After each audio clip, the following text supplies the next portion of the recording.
Un cordial saludo al personal de escoltas que están realizando la capacitación el día de hoy. Vamos a hablar de una materia muy importante que se llama comportamiento social. En el desarrollo de nuestras funciones, nuestros modales determinan nuestros valores, la persona que somos y a quien estamos acompañando. Normalmente un escolta, o cuando estamos hablando de funciones de escolta, es porque estamos transportando bienes o mercancías o porque estamos protegiendo a una persona. Entonces, aquí, sobre todo en cualquier situación, nosotros debemos mantener una posición. Ustedes como escoltas siempre deben estar mirando y observando todo lo que pasa a su alrededor, realizando estudios y análisis de riesgos, determinando factores que puedan afectar lo que estamos protegiendo. Entonces, estas actividades diarias deben ir complementadas de un comportamiento social. El escolta no es el que llega y arbitrariamente hace lo que quiere, no. Debe acomodarse a las situaciones sociales de su protegido o de los elementos que estamos custodiando. Ejemplo, si dentro de mi labor de custodia tengo que acompañar un camión desde el punto A hasta el punto B, tengo que determinar cuáles son los puntos de control de ese camión. Si el camión para desayunar o almorzar, mirar si está permitido y si eso lo está, tengo que informar sobre esas paradas a la central de comunicaciones. Y al mismo tiempo tengo que mirar mientras el vehículo está detenido, poder realizar análisis de factores externos y un análisis de riesgos del entorno del vehículo. Entonces no es que el escolta va, se sienta ya a socializar y a cruzar la pierna y a tomarse una gaseosa y a hablar de la familia, no. Pero este comportamiento debe ir acomodado a la cultura social de donde estamos. Entonces, tenemos que ser muy cuidadosos con el desarrollo social y cómo tratamos a las otras personas. Por eso, vamos a hablar de unas reglas básicas, unos conceptos, de unas generalidades, de tener claro qué son los estereotipos y qué relación tienen con la seguridad, hablar del lenguaje corporal y habilidades comunicativas. Entonces, inicialmente vamos a hablar de conceptos muy importantes. Comportamiento social. ¿Qué es el comportamiento social? Es un conjunto de disposiciones conductuales en los que hay una gran influencia de interacciones sociales, lo que habíamos dicho anteriormente. La influencia social es un proceso psicológico social en el cual uno o varios sujetos influyen en un comportamiento de los demás. En este proceso se tienen en cuenta factores como la persuasión, la conformidad social, la aceptación social y la obediencia social. Entonces, cuando usted está en un sitio o en un área determinada, tiene que mirar cuál es el comportamiento social de esa área y tratar de no contradecir la parte social, ¿sí? Entonces, mm, si eso es si digamos estamos con mercancías o transportando bienes, pero cuando estamos con un protegido, nosotros sabemos que la vida social de estas personas corresponden muchos, em, digamos, con muchas actividades de relaciones sociales, donde nuestra forma de vestir es fundamental. Por eso la mayoría de los escoltas deben andar con corbata y con vestidos de paño, ¿sí? Y dependiendo de la zona.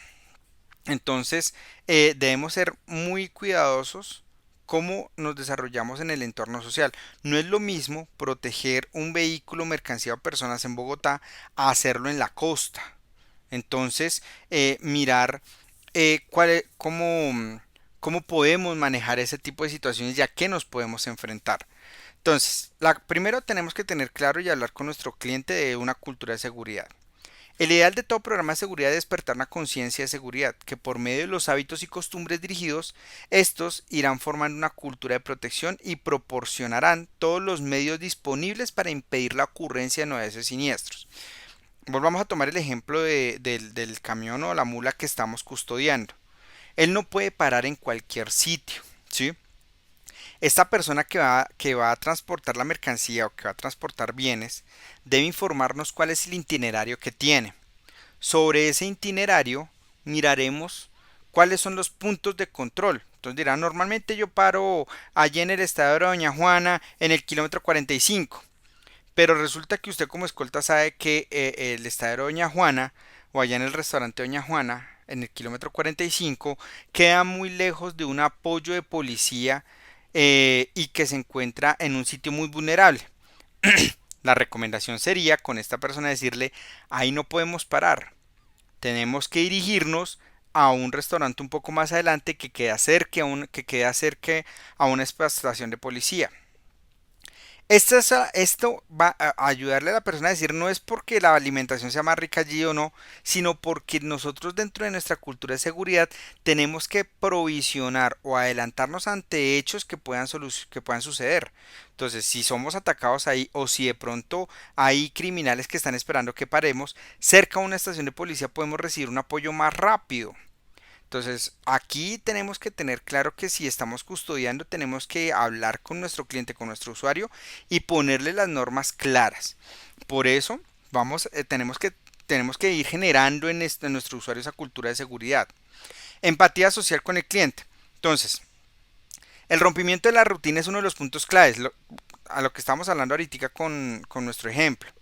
Pues hará difícil la consecución de información por parte de los agentes generadores de riesgo. Eliminar la rutina no implica grandes gastos y se consigue con interés y atención. Entonces, hacerle entender a nuestro usuario, al que va manejando la mula, que es importante asegurarlo a él, asegurar los bienes, asegurar el vehículo, asegurar la carga. Todo esto vinculándolo, incluyéndolo en nuestro planeamiento. Entonces, de decirle, bueno, qué ruta va a coger, por dónde vamos a irnos, dónde va usted a parar y establecer puntos de control. Pero no vamos a imponernos porque esta persona está acostumbrada a realizar una rutina. Lo más difícil en nuestra labor es sacar a esas personas de la rutina y decirles que cambiar la rutina no va a generar costos adicionales, al contrario, lo que va a hacer es mirar otras opciones y inclusive generar como pasos más seguros y al mismo tiempo pues también a nosotros nos está facilitando el trabajo. Estereotipos. Entonces, los estereotipos y la seguridad. ¿Qué es un estereotipo? Es una imagen, una idea o noción inmutable que un grupo social tiene sobre otro, al que le son atribuidos de forma generalizadas conductas, cualidades, habilidades, rasgos o distintivos. Ejemplo, entonces esta persona tiene un sombrero, tiene pintura en el uniforme, entonces es un obrero. El policía, entonces no, este señor es musculoso, es un atleta. Esos son estereotipos. Como te veo, te trato.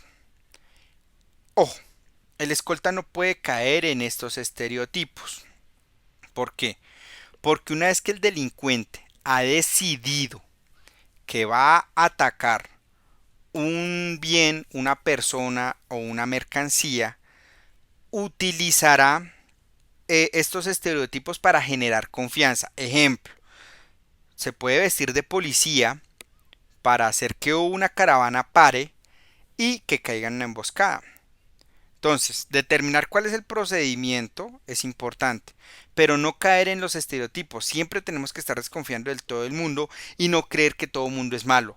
Esto es un equilibrio muy dinámico que tiene que saber controlar el escolta. Entonces, la señora, el señor, el que es inocentico, el que no es que este tiene cara de delincuente. No, no podemos caer en esos estereotipos. Todas las personas simulan un riesgo. Todas las personas simulan o afectan o pueden convertirse en determinado momento en una amenaza. Por lo tanto, los procedimientos van con todas las personas, sea o no se vea, caiga o no caiga en el estereotipo. Entonces, para eso tenemos que primero hacer una identificación del riesgo. Entonces, analizamos e identificamos tanto los agentes generadores de riesgo como los factores generadores de riesgo. Entonces, si el delincuente se puede convertir en un policía, ¿cuál es el procedimiento? Entonces lo para, usted no abre la puerta ni abre el vehículo. Recordemos que si estamos en un vehículo blindado, la mejor protección que tenemos es el mismo vehículo. Entonces, venga, sí, señor agente, claro, sí, señor, yo le muestro todos los papeles y todo, pero para eso usted tiene que determinar cuáles son los puntos de control, o sea, lo que llamamos santuarios. Claro, señor policía, con mucho gusto. Si quiere yo, mi vehículo es un vehículo blindado. Mire, al frente está la resolución de la acreditación como vehículo blindado y nos podemos dirigir hacia tal estación de policía o hacia tal unidad militar. Si la persona se pone en una posición o el policía o el agente de tránsito o la autoridad se coloca en una posición muy agresiva, lo mejor es comunicarnos con la central de operaciones y solicitar o informarle a la red de apoyo para que tengan previsto el tema. Ahora, si esto ya se convierte en una situación un poco más complicada, pues reaccionaremos de acuerdo al entrenamiento que tenemos. Factores generadores de riesgo. Tratamos de identificar el riesgo. Hacemos identificación y análisis. Recuerden, muchachos, ustedes nunca abren las puertas ni tampoco completamente las ventanas. Ustedes informan a la persona qué es lo que está pasando y de una manera muy amable le manifiestan hacia dónde se pueden dirigir para que ustedes entreguen toda la documentación requerida. ¿Por qué? Porque no vamos a caer en esos estereotipos. Entonces identificamos los factores, miramos los agentes generadores de riesgo, hacemos un análisis de todo lo que está sucediendo y sobre eso vamos a determinar si el riesgo es o no es una amenaza. Para esto nosotros debemos tener una actitud. ¿Qué es la actitud? Es la manifestación o el ánimo con el que frecuentamos una determinada situación. Puede ser a través de una actitud positiva o negativa. La actitud positiva me permite afrontar una situación más enfocada al individuo únicamente en los beneficios y la situación en la cual se atraviesa. Entonces, siempre debo tener una actitud positiva. Estar identificando las amenazas, riesgos y vulnerabilidades, pero también actuando con determinación. ¿Qué puedo realizar? ¿Cómo puedo realizar? Observando y analizando cuáles son los factores externos que nos pueden afectar y sobre eso tomar las decisiones que sean más benéficas tanto para el cliente como para nosotros. Lenguaje corporal. En una situación social, la manera en la que nosotros nos expresamos, hablamos y en la manera en la que nosotros nos comportemos, dice mucho de nosotros. Por eso decimos que el lenguaje corporal es la capacidad de transmitir información a través de nuestro cuerpo. Revela completamente nuestras sensaciones y la percepción que tenemos acerca de nuestro interlocutor. Entonces, miremos esta imagen y vamos a determinar.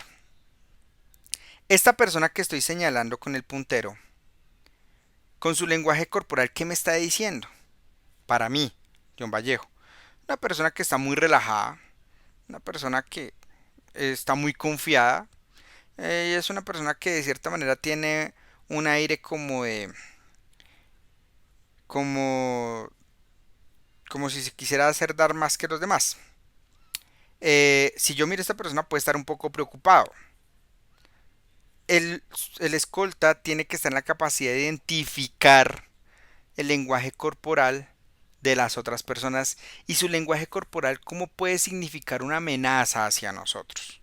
Si esta persona está preocupada se convierte en un posible agente generador de riesgo. ¿Por qué está preocupado? Se lo cuesta relajado. ¿Por qué? Bien, posiblemente está confiado, está como muy sobradito, pero no me registra una amenaza. Mientras que esta persona está en una posición extraña. Puede ser que se esté preparando para ejecutar alguna acción, se convierte en una amenaza para mí. Entonces el lenguaje corporal de las personas puede llevar a que identifique más fácilmente un riesgo. Para eso vamos a hablar de ciertas habilidades comunicativas. Primero, la empatía. ¿Qué es la empatía? La empatía es la capacidad que yo tengo como de saber o interpretar o digamos entender a otras personas. Para eso tengo que tener escucha activa, respeto y solidaridad. Autocontrol. Ya de acuerdo a su capacitación o de acuerdo a las habilidades y destrezas que tenga, usted va a mirar e identificar los posibles riesgos y sobre eso va a actuar. Pero para eso tiene que ser muy asertivo, debe contar con experiencias. Entonces, de acuerdo a sus experiencias, qué situaciones se deben manejar y cómo. De acuerdo a sus creencias también. Cómo debo tratar a otras personas. Cómo debo relacionarme con las otras personas, cómo debo pedirles el favor, cómo puedo decirles, venga, usted para dónde se dirige, mirar, identificar el riesgo y detenerlo. Todo esto corresponde a ciertas habilidades comunicativas que yo debo desarrollar en el momento de mi relación o interacción social. Señores escoltas, les agradezco mucho la atención a la presente capacitación y quedamos atentos ante cualquier duda que ustedes puedan tener. Muchas gracias y hasta luego.